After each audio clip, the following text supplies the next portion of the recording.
This stadium redevelopment is monumental. The Santiago Bernabeu, where Spanish football giants Real Madrid plays, is undergoing a remarkable transformation aiming to be the world's best stadium. After 4 years of construction, the dream of turning it into a top-tier stadium is now a breathtaking reality. In today's episode, we delve into the jaw-dropping transformation of Santiago Bernabeu and discover the challenges it faced, from the cutting-edge technology implemented and the impressive features that make this stadium a league of its own.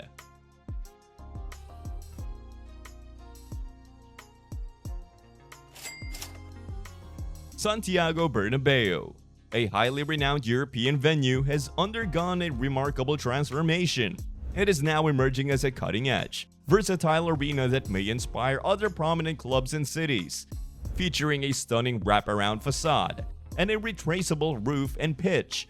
This upgrade, despite facing significant restrictions, stands as the ultimate improvement.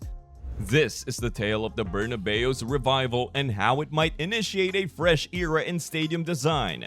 If you ask any football enthusiast to name the world's most iconic stadiums, the Santiago Bernabeu in Spain is sure to make the list.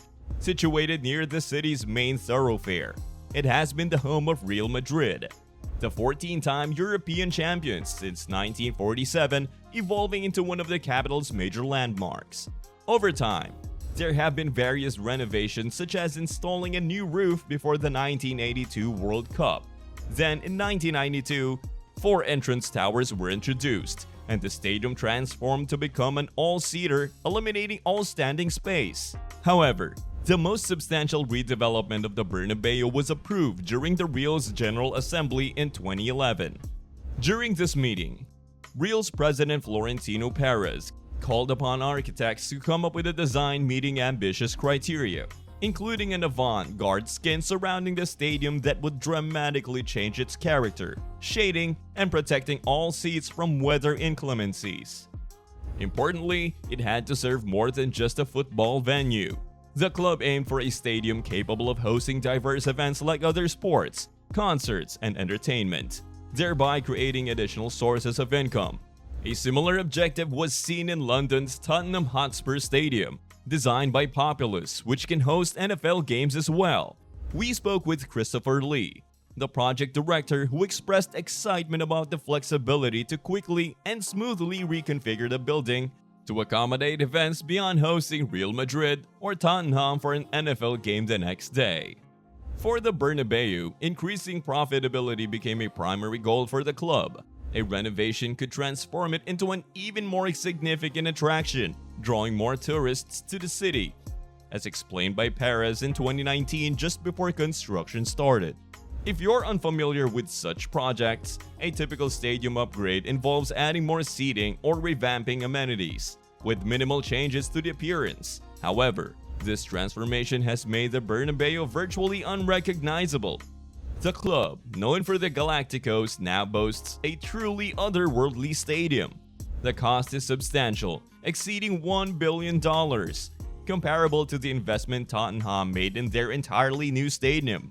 Regarding the design challenge, the winning proposal from architects L35, GMB, and Ribas was unveiled in 2014, featuring an enveloping steel facade for projecting images, a 360-degree video screen, and a fully closable fixed roof.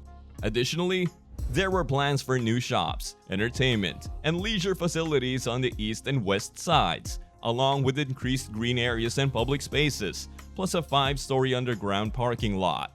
Populous, the lead architect for a project at Manchester's Etihad Stadium aimed at enhancing the fan experience, highlighted the growing trend of offering more amenities outside the stadium.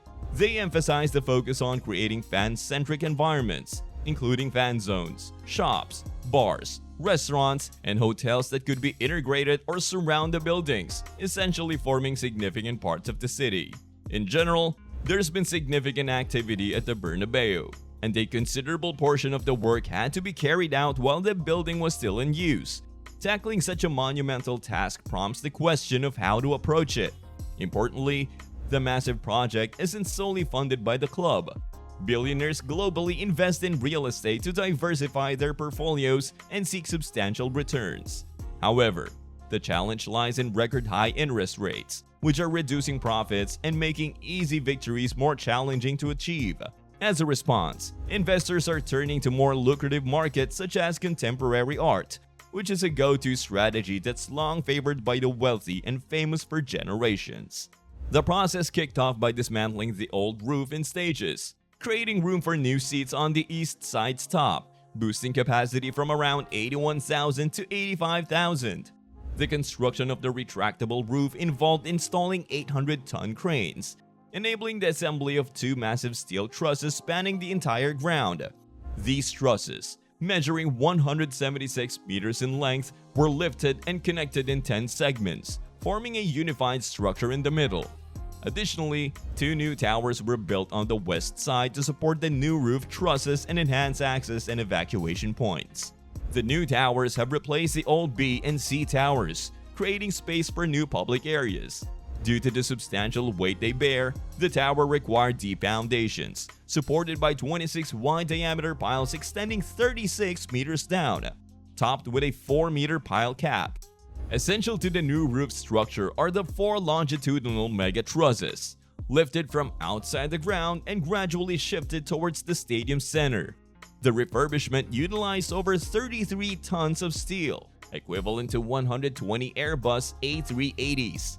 During peak construction, 800 workers were on site daily, even during 2020 lockdowns. Work briefly paused in January 2021 during Storm Philomena's record snowfall. One notable unseen feature is that both the roof and the pitch are retractable. This is because when the venue isn't hosting a match and requires a different setup without a grass pitch, it needs to be swiftly removed. Similar to the system implemented to the Tottenham Stadium by Lee, having an advanced dedicated system has had a significant impact. Lee emphasizes the ability to move substantial parts of the physical structure, be it pitches, roofs, or stands, to reconfigure the building for alternative uses in environments perfectly suited for that. I believe this has a substantial impact, not just on the physical structure, but also on how these buildings are utilized. With this remarkable new system, the pitch can be segmented and stored underground in a type of greenhouse until the next home game.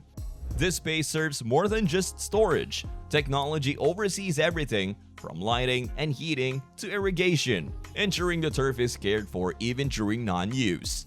Despite the pitch's considerable size when intact, there's insufficient space below or around the stadium floor to store it in one piece.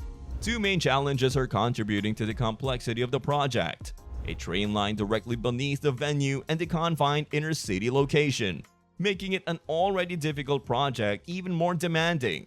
As you might have anticipated, there have been unforeseen challenges. Originally set to finish in 2022, the upgrade is now concluding in late 2023. This delay is attributed to a combination of COVID-19 and the war in Ukraine, causing material shortages and price increase.